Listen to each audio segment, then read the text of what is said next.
ക്രിസ്തുവിൽ എത്രയും സ്നേഹം നിറഞ്ഞവരെ, യേശു മിശിഹായ്ക്കും സ്തുതിയായിരിക്കട്ടെ. തിരുസഭ മാതാവ് വിചിന്തനത്തിനായി ഇന്ന് നമുക്ക് നൽകുന്ന സുവിശേഷ ഭാഗം യോഹന്നാൻ്റെ സുവിശേഷം 16-ാം അധ്യായം 5 മുതൽ 11 വരെയുള്ള വാക്യങ്ങൾ. ഞാൻ എൻ്റെ പിതാവിൻ്റെ സമീപത്തേക്ക് പോകുവാൻ സമയമായി എന്ന് പറഞ്ഞുകൊണ്ട് തൻ്റെ ശിഷ്യന്മാരോട് വിടവാങ്ങുന്ന യേശുനാഥനെയാണ് സ്വർഗാരോഹണ തിരുനാൾ ആഘോഷിക്കുവാനൊരുങ്ങുന്ന നമുക്ക് ഈ ദിനങ്ങളിലെ സുവിശേഷ ഭാഗങ്ങളിൽ കാണുവാൻ കഴിയുക.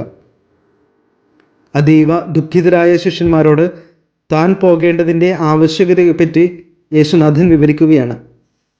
താൻ പിതാവിൻ്റെ പക്കലേക്ക് പോയാൽ മാത്രമേ സഹായകൻ നിങ്ങളുടെ അടുത്തേക്ക് വരികയുള്ളൂ എന്ന് പറഞ്ഞുകൊണ്ട് സഹായകനായ പരിശുദ്ധാത്മാവിൻ്റെ പ്രവർത്തനങ്ങളെപ്പറ്റി ശിഷ്യന്മാരെ ബോധീകരിക്കുകയാണ് ഈശോ.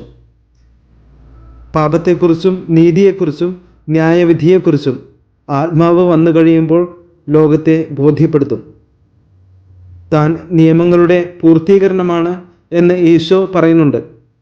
നിയമങ്ങളുടെയും പ്രവാചകന്മാരുടെയും പൂർത്തീകരണമായ ഈശോ കാണിച്ചു തന്ന വഴിയിലൂടെ, ക്രിസ്തുവിലുള്ള വിശ്വാസത്തിൻ്റെ പാതയിലൂടെ ചരിക്കാത്തവൻ അതുകൊണ്ട് തന്നെ പാപത്തിൻ്റെ വഴിയിലാണ്.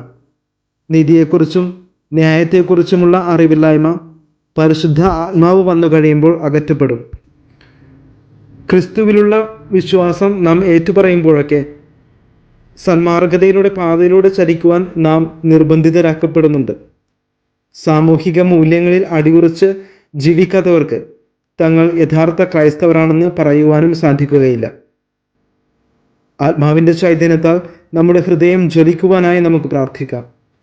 ആത്മാവിൻ്റെ ദാനങ്ങളും ഫലങ്ങളും നമ്മിൽ നിറഞ്ഞ് മൂല്യ അധിഷ്ഠിതമായ ജീവിതം നയിക്കുവാൻ നമുക്ക് പ്രാർത്ഥിക്കാം. കർത്താവ് നമ്മെ ഏവരെയും അനുഗ്രഹിക്കുമാറാകട്ടെ. ആമേൻ.